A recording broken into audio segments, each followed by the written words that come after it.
You are listening to an MLGA Network podcast.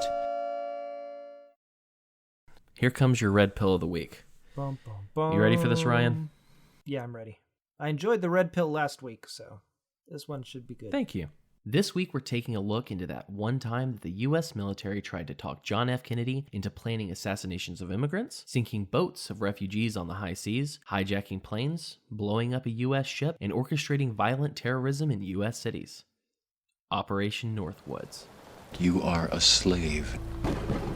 Like everyone else, you were born into bondage. Born into a prison that you cannot smell or taste or touch. A prison for your mind. You take the blue pill. The story ends.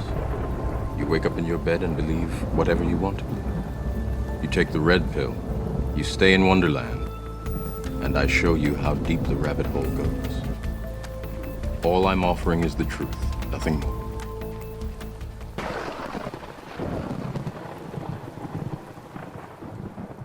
In the 50s and 60s, the U.S. was in the midst of the Cold War and was understandably afraid of communism. When Fidel Castro took over the reins of Cuba in 1959, this meant that a communist nation was just 485 miles from Florida.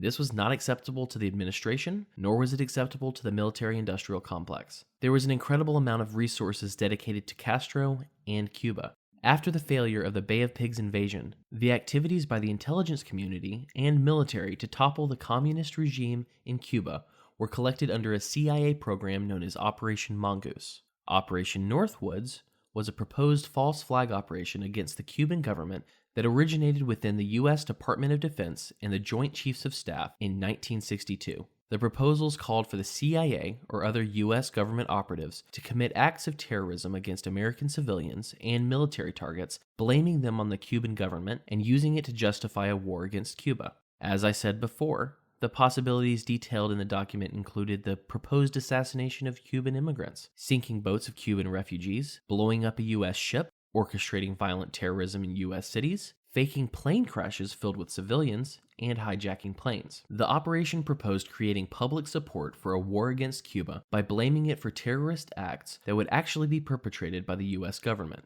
To this end, Operation Northwoods proposals recommended hijackings and bombings, followed by the introduction of phony evidence that would implicate the Cuban government. The desired results from the execution of this plan would be to place the United States in the apparent position of suffering defensible grievances from a rash and irresponsible government of Cuba and to develop an international image of a Cuban threat to peace in the Western Hemisphere. Several other proposals were included within Operation Northwoods, including real or simulated actions against various U.S. military and civilian targets. The operation recommended developing a, quote, communist Cuban terror campaign in the Miami area, in other Florida cities, and even in Washington, unquote.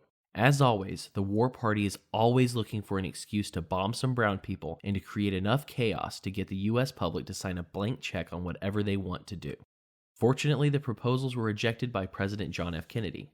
So the next time that you think that someone is crazy for so much as questioning the official story of any terrorist attack on U.S. soil, including the big one, slow down just a touch. You're allowed to buy into the official story, but know that the idea that the U.S. military and the CIA would be willing to kill a few civilians, set off a few bombs, and crash planes to get the U.S. into war is not crazy. In fact, it's been planned.